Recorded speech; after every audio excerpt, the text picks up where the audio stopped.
Hey guys! Welcome back to my channel. Obvious naman ang gagawin nating vlog today. Ang aking updated perfume collection. Nagawa ko siya last nung buntis pa ako. At marami nang nabago sa mga favorite scents ko. Meron na rin akong i-let go and meron din akong hindi i-repurchase. Kasi parang si Rosie ayaw din niya ng mga matatapang na amoy. And si Luis pala. So may mga perfumes dito na hindi ko na siya bibilhin ulit dahil makikita niyo mamaya puno pa rin siya. Okay, let's start.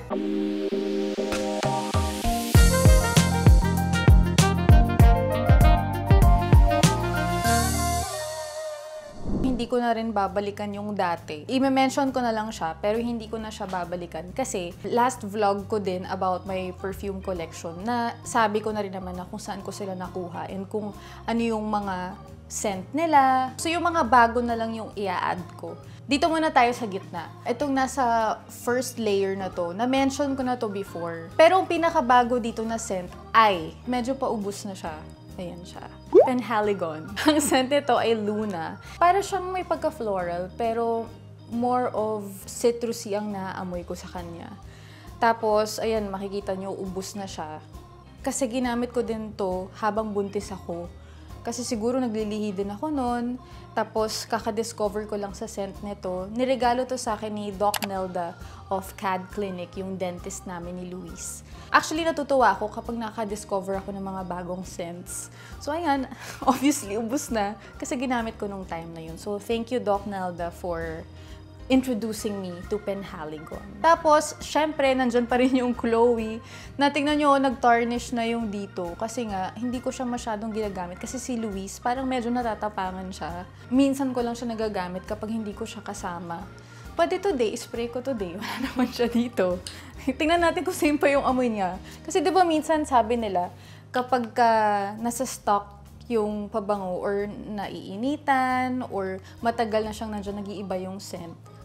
Ayan, same pa rin naman yung scent niya, pero oo nga, medyo matapang. Naamoy niyo ba yun, di ba? Tapos ito, Flower Bomb by Viktor and Rolf. Tapos ito, Lanvin. Ito, na-mention ko na to lahat ng to nung last vlog ko eh. Tapos itong Erin by Rido Perfumes ko. Tapos yun nga yung Penhaligon. Tapos itong Chanel Chance. So dito sa second layer nitong... Oh, salamat Shopee! Yung shelf na to, binili ko na sa Shopee yan. Nasa 100 pesos lang each. Anyway, itong second layer na ito, na-mention ko yung dalawa sa last perfume vlog ko. Itong Twilly de Hermes and itong, nakalimutan ko kung anong tawag dito. Tingnan nyo, kalahati pa kasi nga si Luis natatapangan siya. So, hindi ko din siya magamit-gamit. Siguro sa section na to, kung meron akong hindi i-repurchase, yun ay ito. Kasi hindi ko pa alam kasi nung time na yun, nung binili ko to, na dapat pala ang perfume, isuspray mo siya, tapos buong araw siyang nasa skin mo, para maamoy mo yung halo nung pawis mo, yung skin chemistry mo, and nung perfume. Kung maganda ba yung kakalabasan nun sa skin mo mismo. Kasi minsan, kung ano yung mabango sa kanya, pagdating sa akin, hindi pala mabango kasi hindi pala bagay sa akin yung scent na yun. So, itong perfume na to, itong Pabilog from Hermes, nung first spray ko sa kanya, sa akin, natuwa ako, so binili ko kagad. Tapos nung medyo tumagal na, hindi na siya bagay sa natural scent ko. So feeling ko hindi ko na siya repurchase. Tapos itong Twilly de Hermes, I like the scent, but yun nga, I can't use it when around Luis. So kaya kalahati pa rin yung bottle niya. Tapos itong Cabriole ng Hermes. Water-based to, and para sa babies talaga to. Para sa akin, super bango niya, kasi ito yung feeling ko magagamit ko when around Rosie. Pag spray ko sa akin, talagang gusto niya sumiksik, tapos pagkalalapit na ako, yung gusto talaga niya kung kumbaga puntahan agad. Ginamit ko to habang buntis ako. So marami akong ganito noon, pinabigay ko sa friends ko na nagbuntis din. Sobrang mild niya dahil water-based siya. So I think i-repurchase ko to, not just because mabango siya, but also water-based siya and mild siya sa skin ko and sa skin ng baby. Itong Cabriole, talagang staple ko to na meron ako dito sa perfume collection ko. Para kahit anong dikit-dikit ko kay Rosie, mild perfume pa rin. Ito, travel bottle lang din siya nitong Twilly de Hermes na ginger scent. Okay, so dito naman tayo sa right. Super favorite ko itong Jo Malone ngayon. Yung first and second perfume vlog collection ko. Meron akong Jo Malone bottles, pero hindi ganun kadami. Pero ngayon, parang dumami siya bigla. Kasi na nung balik yung love ko for Jo Malone, may time na nag-stop na ako ng pagbili ng Jo Malone kasi parang feeling ko hindi na rin siya masyadong uso. But you know, at the end of the day, kung anong gusto mo at kung anong feeling mo na mas bagay sa'yo, yun at yun ang babalikan mo. So for me, sobrang favorite ko yung Jo Malone kasi not only because it's light, but also, kahit cologne lang siya, didikit talaga siya sa'yo the whole day. So ang favorite scent ko dyan talaga sa Jo Malone is yung Wild Bluebell, etong Nectarine Blossom and Honey, tapos meron akong bagong na-discover na scent, Poppy and Barley. Sobrang bango niya, bagong scent siya ng Jo Malone. And bumili ako ng mga ganito kaliliit na bottles kasi syempre pag nanay ka na, yung bag mo paliit na ng paliit, tapos yung baby bag yung mas lumalaki na lumalaki. So talagang nag-invest ako sa mga maliliit na bottles para din, 'di ba, kahit pawis-pawis ka na magbuhat kay baby, fresh ka pa rin. Dapat fresh pa rin si mommy. Meron din isa dito yung English Pear and Free siya. Binigay siya sa akin as a gift. Mabango siya. As in, parang, I think, isa siya sa iconic scents ng Jo Malone.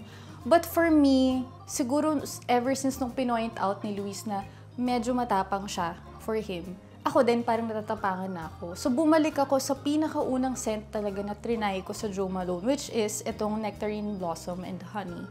Favorite na favorite ko talaga siya. Kahit matutulog ako, mapapabango pa rin ako. Kaya ito talaga yung super favorite kong section dito sa gitnang to. Okay, let's move on. Dito sa baba, Dior ito. So, iba't iba yung scents niya. But I think yun nga, na-discuss ko na siya sa last perfume vlogs ko. Wala akong na-add na bago kasi Blooming Bouquet, Miss Dior, yung J'adore. For me, mabango siya pero medyo nasa mature side siya. On a daily basis, parang medyo natatapangan ako sa kanya. Kahit floral siya. May mga floral scents kasi na matapang. Itong Blooming Bouquet pa rin yung pinaka-favorite ko sa Dior. Sobrang mild pa rin niya and sobrang light lang din niya pagka-spray mo siya. Kahit gano'ng karami yung spray mo, light pa rin yung kakalabasan. Tapos na tayo dyan. Ito yung Chanel portion ng area. Napapansin niyo, puno pa rin siya. Ito yung pinaka-ayaw ni Luis ng pabango ko.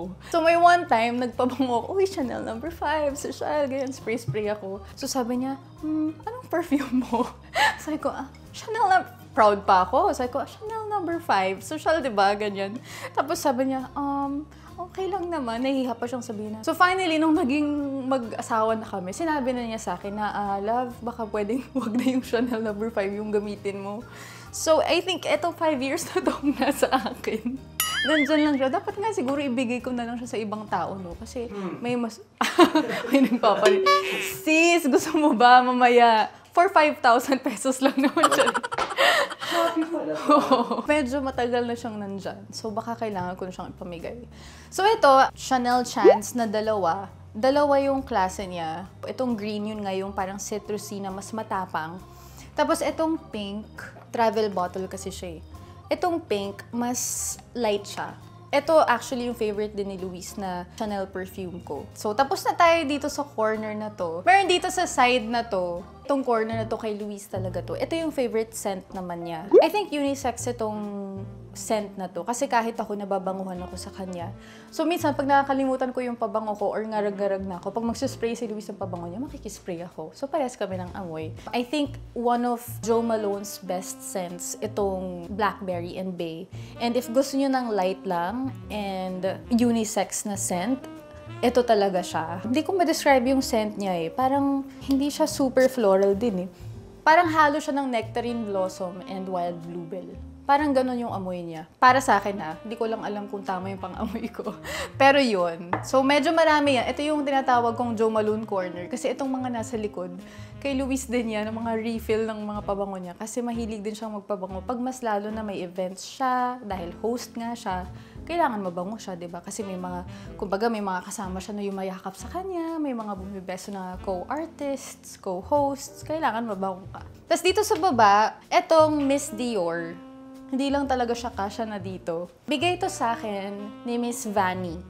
Si Miss Vanny, ang super bait na owner ng Metathione and IVI Collagen. Niregalo niya to sa akin nung nag-renew ako sa kanila. And she's always so thoughtful kasi kahit nung time na nagpahinga ako bilang endorsing nila kasi nabuntis nga ako, And it's not advisable to take metathione or glutathione kapag kabuntis ka. Nireregaluhan pa rin nila ako ng perfumes, ng lotions, ganyan. So ito, nung naging endorser na nila ako ulit this year, inintroduce sa akin ni Miss Vanny yung scent na to. Itong Rose and Roses. And super bango niya.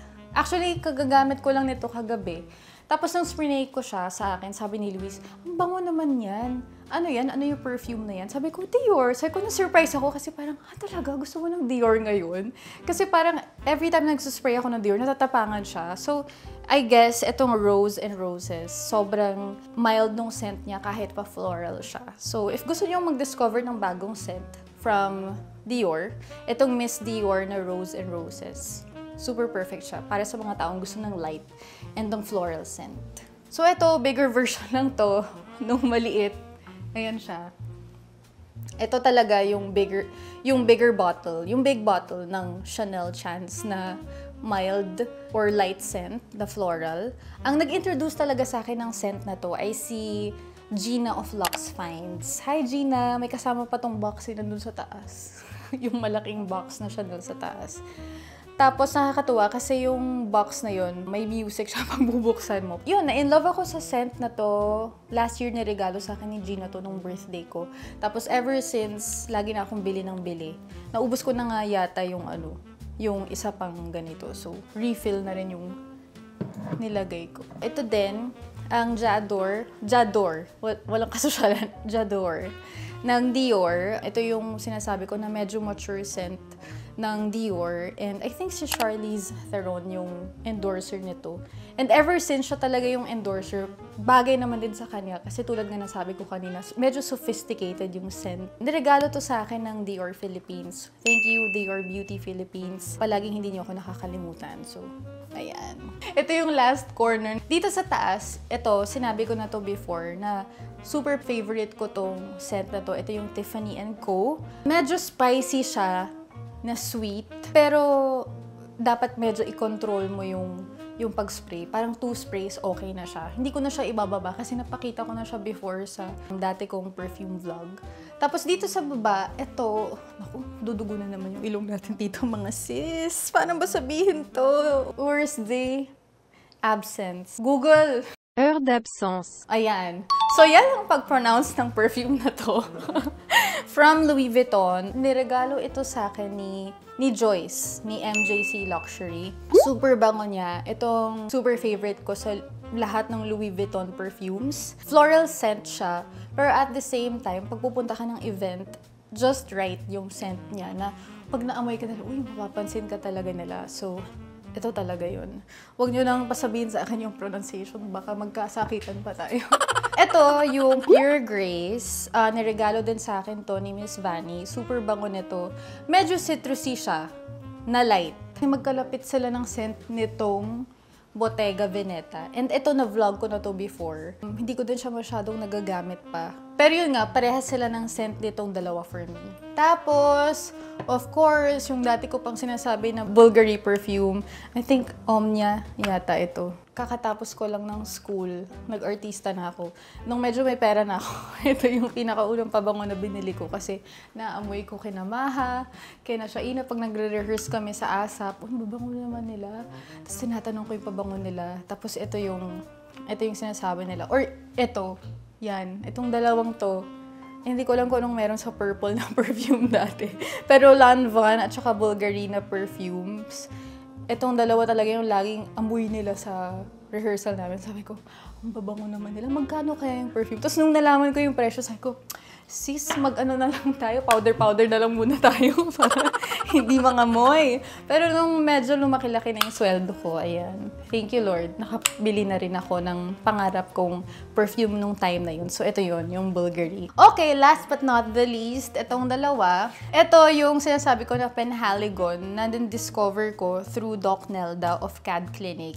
So, ito, same lang siya nito nung Luna. Bumili lang ako, hindi pa siya nabubuksan. Bumili lang ako ng extra kasi nga paubos na to para din meron ako pang replace. But it's basically the same Luna scent. Tapos ito, yung Solaris. I think one of their newest scents to. Pero classic din yung amoy niya. Ang cute nung bottle. Tapos natuwa ako. Pag spray mo siya, maaalala mo talaga yung araw. Hindi ako nagjo-joke. As in, nakita ko talaga, Solaris, di ba? Araw yun. Sabi ko, May ilaw din yan. pag spray mo sa sarili mo, iilaw ka. Pero sobrang natuwa ako kasi talagang yung scent niya, parang maaalala mo yung sun. Ganon siya. Parang summery vibe. So, sweet siya. Sweet scent, pero warm. Ganon. So, kaya ako siya binili kasi natuwa ako sa kanya. Although, hindi ko siya masyadong ginagamit pa now kasi wala naman akong pupuntahan. Yun lang yung updated perfume collection ko. Kung meron ako mga hindi repurchase, ito yun. Ito. Tapos itong Chanel. Tapos itong Victor and Rolf. One thing I've learned talaga, kung ano yung favorite mo, mag-stick ka na lang dun. Hindi mo kailangan bumili ng super dami kasi sige, matutulad kayo sa akin. Ayan, may mga perfumes na punong-puno pa yung bottle. So, if you really like a scent, stick to it. You can explore, but may feeling ako na babalik at babalik ka dun sa scent na gusto mo. Ako, floral, light, and sweet. Yun yung gusto kong scent talaga. So, bumabalik-balik din ako dun sa mga perfumes na yun. Yun lang yung advice na mabibigay ko na you don't have to buy a lot. You don't have to buy expensive perfumes. As long as nababanguhan ka, maganda siya sa skin chemistry mo, sa'yo, sa skin mo, kapag ka-sprayin mo siya, pag pinagpawisan ka, mabango ka pa rin. Hindi yung iba yung nagiging amoy. Parang kumbaga sa lasa may aftertaste, yung amoy mo, may iba ding lalabas. Hindi kailangan mahal, hindi kailangan magarbo yung pabango. As long as you like it, stick with it. That's it! That's my updated perfume collection. And I hope you enjoyed this vlog. Hope to see you again soon in my next vlog.